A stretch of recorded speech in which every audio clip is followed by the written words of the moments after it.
Bienvenue aux ateliers créatifs du Petit Momo. Nous allons fabriquer ensemble Maurice Denis tout en couleurs, un jeu de cartes qui t'apprendra le mélange des couleurs. Les couleurs primaires, les secondaires et les complémentaires n'auront plus de secret pour toi.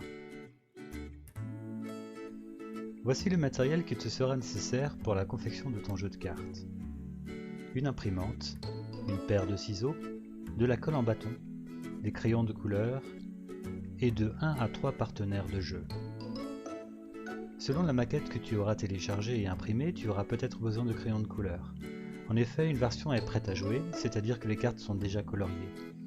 Si tu as choisi de poser toi-même les couleurs, une version à colorier t'attend. Pour fabriquer les cartes, tu dois coller les 2 feuilles contenant les cartes de jeu aux feuilles contenant le verso, comme ceci. Si tu as choisi la version de jeu à colorier, les feuilles ressembleront à cela.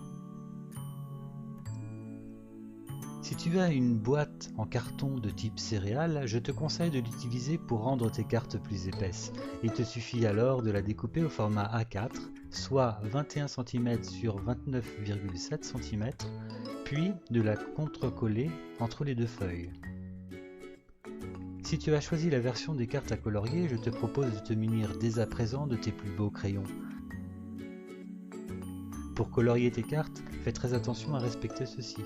Tu dois colorier 5 cartes en nuances de bleu, 5 cartes en nuances de jaune, 5 cartes en nuances de rouge, 2 cartes en nuances de violet, 2 cartes en nuances de vert, 2 cartes en nuances de orange, 2 cartes en nuances de gris et 2 cartes en nuances de marron. Pour fabriquer la boîte de jeu, tu devras découper tout le tour comme ceci, puis plier les différentes parties et mettre des points de colle en suivant ce schéma. Te voilà maintenant en possession du fabuleux jeu de cartes Maurice Denis tout en couleurs. Félicitations! Je vais maintenant t'apprendre à jouer à ce jeu.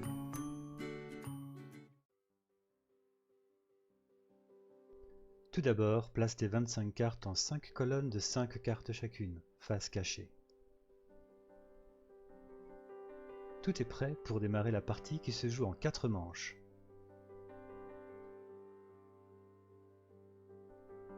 Un premier joueur est désigné et va tenter de trouver les 3 cartes primaires, soit le bleu, le rouge et le jaune. Pour cela, il va retourner 2 premières cartes. Si au moins l'une des cartes n'est pas une couleur primaire, celle-ci est retournée face cachée et la main passe à l'adversaire. Dès qu'un joueur retourne la 3e carte primaire, celui-ci empoche les 3 cartes et met fin à la première manche.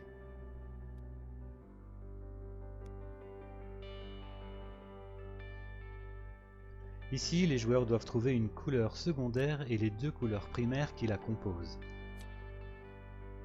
Quand un joueur échoue, la mauvaise carte retourne face cachée et la main passe à l'adversaire. Pour passer à la manche suivante, il faut que les 3 séries rouge, jaune, orange, rouge, bleu, violet et jaune, bleu et vert soient sorties du jeu.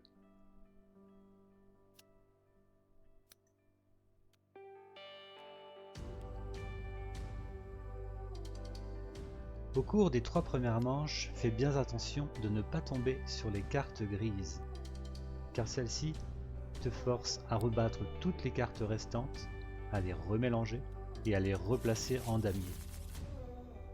Et bien sûr, c'est au tour de l'adversaire de jouer.